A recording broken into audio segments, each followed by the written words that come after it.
Good question, and lots, but the biggest one is really, we took advantage of the budget challenges to sort of be this catalyst for change in consolidating and standardizing our network infrastructure into this joint information environment.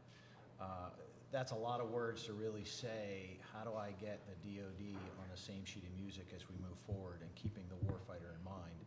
So the opportunity presented to us was the trifecta for a CIO: efficiency, effectiveness, and cybersecurity, all coming together.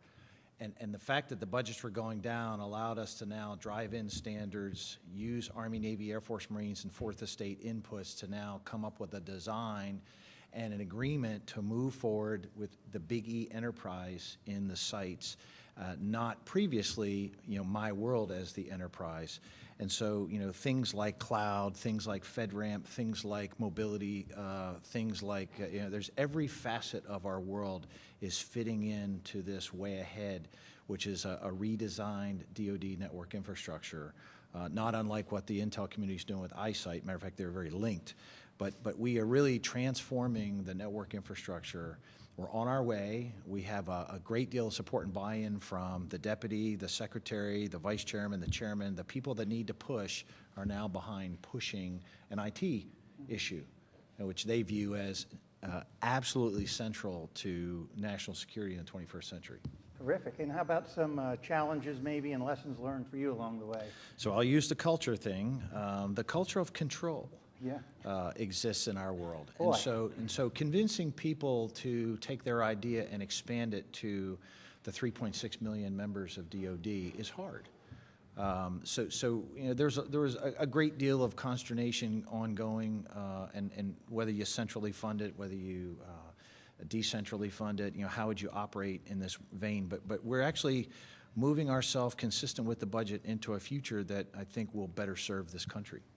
Terrific. Well said. Well said. How about some advice that maybe you'd pass on, things you've learned through this process that you'd consider passing on to some of your peers, maybe to help them be successful with some of their programs? So two things: collaborate, collaborate, collaborate. Okay.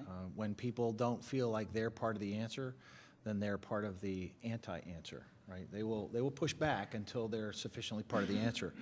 And then, one of the things that I've sort of told my staff, if you have the power to answer or ask a question, you have the power to answer it. Let's talk about the answer and getting it right, not talk about just ask hard questions and then walk away. So the idea of making people answer their own questions helps you stop asking mundane ones and get into tremendous advice. And getting into asking really meaningful questions, because now I have an answer I want to put forward. Right. One thing that used to frustrate me as a manager is people would come in and lay a bunch of problems on me, but no solutions. And I would say, well, this is your job. Okay, I understand you have a problem, but what are you going to do to move us forward here? And I'll be happy to talk to you about this, but when you come in, let's talk about how we're going to solve the problem. When you ask people, answer your own question, there tends to be silence. And you say, no, really, answer your question. Yeah. I want to hear your answer. Yeah. That's excellent advice. Another excellent program. Proud of all the achievements there, and thanks so much for all the effort you're putting into this to move the program.